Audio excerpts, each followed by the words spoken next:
We'll call the December 8th, 2016 Hays City Commission meeting to order. First item is consideration of approval of the minutes from the November 22nd, 2016 meeting. I'll make a motion to approve the minutes. I'll second that motion. Motion by Commissioner Jones, seconded by Commissioner Phelps. Call for the vote. All in favor? Aye. Aye. Nay. Passes 5-0. Next item, citizen comments. If anybody has any non-agenda comments, come to the podium now. Seeing none. Move on to the consent agenda. Have renewal of cereal malt beverage license applications. And then we also have some mayoral appointments from Mayor Musil.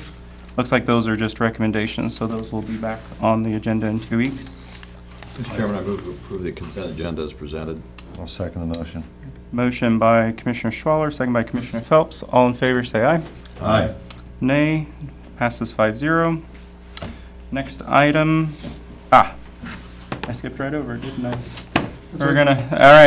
Next item, we're gonna introduce our new airport manager. Oh, I skipped over that earlier. Our new airport manager, Ovid Seifers. So if you would step to the podium.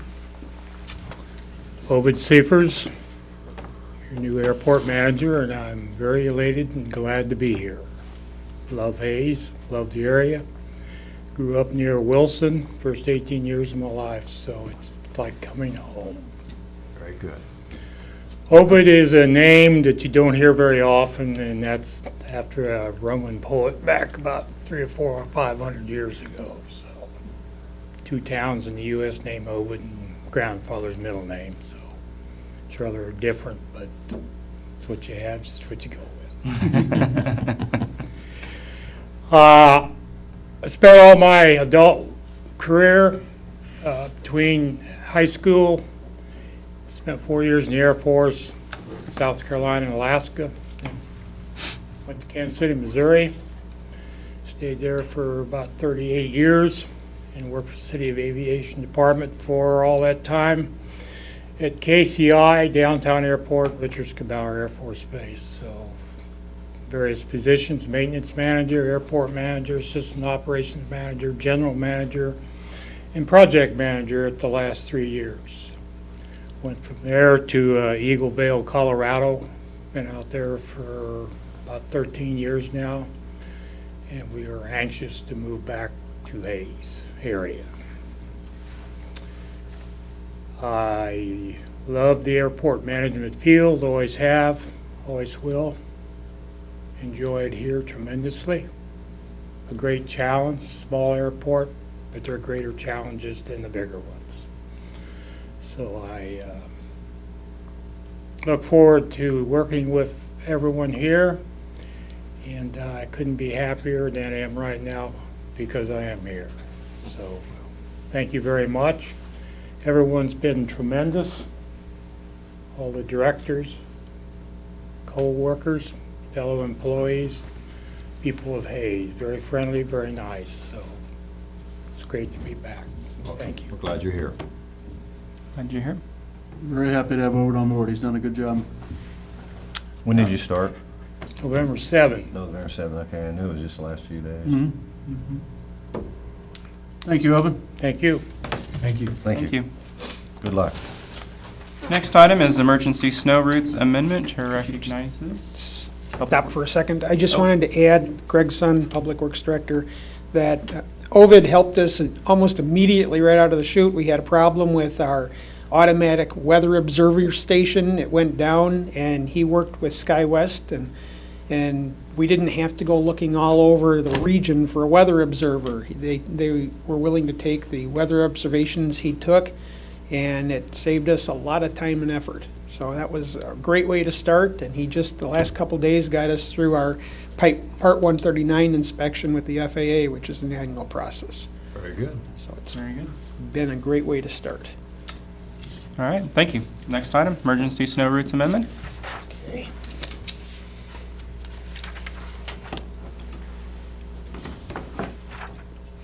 Again, Greg Sun, Public Works Director. This is an amendment that is very small in nature. There's only one reason that we're coming to you at this time to amend the the ordinance for snow routes, and that's the relocation of the county EMS operation from 1009 Cody to 1105 East 22nd.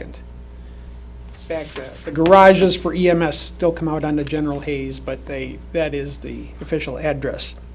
And there isn't a need to change it for relocation of the rural fire building that wasn't on a snow route. So the action proposed with this is to amend section 62-151 of the Hayes Municipal Code, and the purpose is to remove, whoop, never can get this right. Remove this street right here, or excuse me, the street up here and the street down here. So if you have the existing one, as I showed you last week, it's easier to do it if you just see what the difference is if I flip back and forth, because it's a very small change. So by doing this, it makes it easier for us to make sure that the snow routes are open for the EMS service. They have to go in and out on any given time of the day. And we're all prepared to do that. Obviously, without any snow, it doesn't make any difference yet, but surely we will get some. So at this time, I would recommend amending section 62-151 of the Hayes Municipal Code to reflect the change in the priority snow routes, or to give us some other direction. I'll make a motion to amend section 62-151 of the Hayes Municipal Code to reflect the change in the priority snow routes. I'll second. Motion by Commissioner Jones, second by Commissioner Swaller. Discussion? Just for my own curiosity, in some cities, they have signs along the routes that says emergency snow route. I don't know that I've ever noticed that in We do have Hayes. them. Do we have We have them some? up, and it says, when there is a snow emergency declared, you cannot park on the street. So are we gonna, does that mean we'll have to change those signs when we do this? Yes, we'll They'll- have to and they'll be relocate a there. few. Okay. It's I not a was big curious. deal. Okay. All those in favor, say aye. Aye. All those opposed, passes 5-0. Reported the city manager.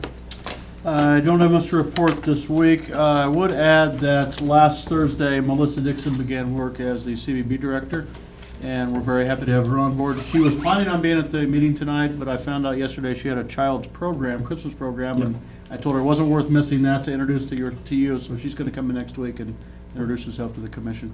I'm glad to have her on board. Very good. Commissioner Phelps. Well, I'll tell you what, we've got some reasons to really be proud of 40 State University here the last few days. Last week, winning their first ever postseason game, their bowl game, in fine fashion. And then last night, it was absolutely unbelievable. They played Washburn. Washburn came in here undefeated, well-coached, very talented team, undefeated, and jumped out to, I think it was a 19-0 lead. At one time, it was like 20-something to 2, and they come back and won. And it was just amazing comeback. And then probably you've all noticed, and the city manager and I were talking about all the railroad repair going on right now. I would commend UP Railroad. Their repair crews haven't really disrupted traffic that I've seen driving around too Except for much. today. Huh? Except for today. I didn't see much at all. I've been all over town, but they kind of went through here in pretty fine fashion. That's all I have. Commissioner Jones. I'm glad you mentioned the basketball game last night because it was sponsored by Fly Hayes, and a few of us went out there and gave away a round-trip ticket to Denver and had some fun with the spectators. The games were awesome for Hayes. Men's and women's basketball teams had come from behind wins.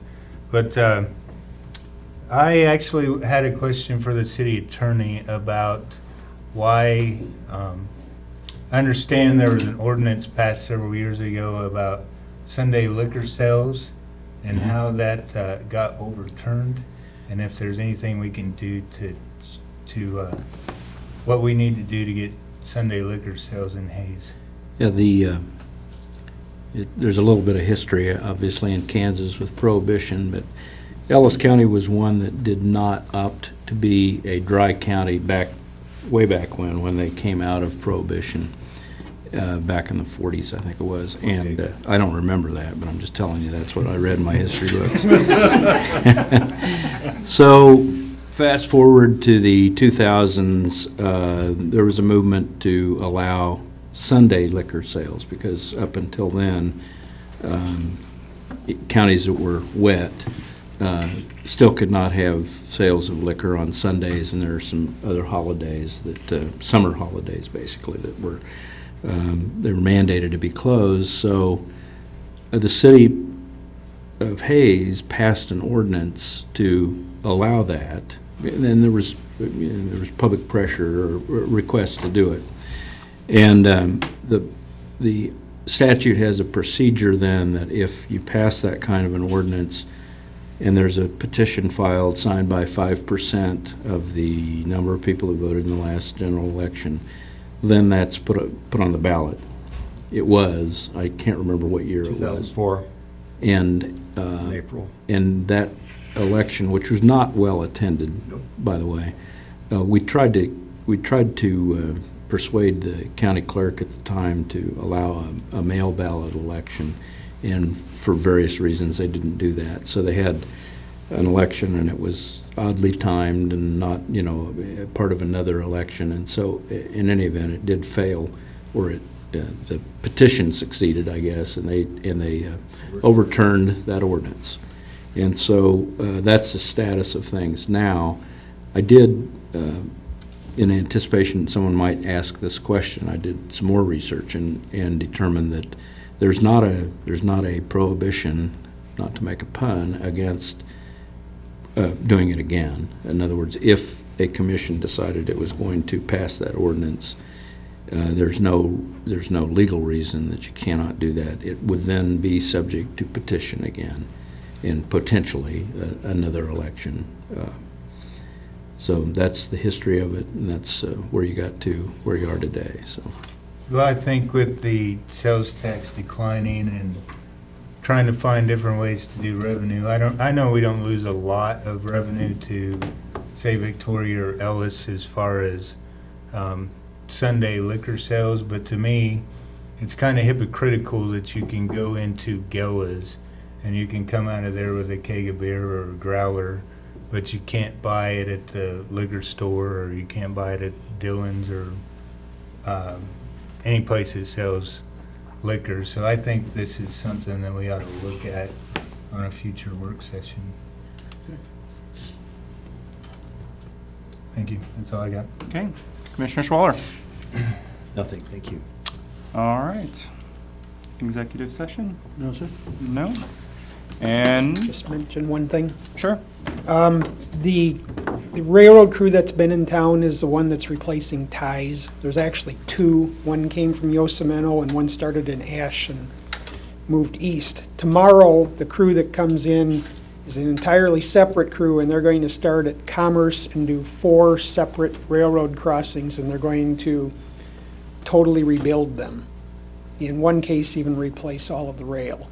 So those take 2 to 3 days per railroad crossing. So Commerce will be shut down for a little while because they have to do that. We have to cut out some concrete and asphalt at each one of them and then replace it. So those will take a little more time than just pushing the ties in. That crew is Did you go and watch any of the operations?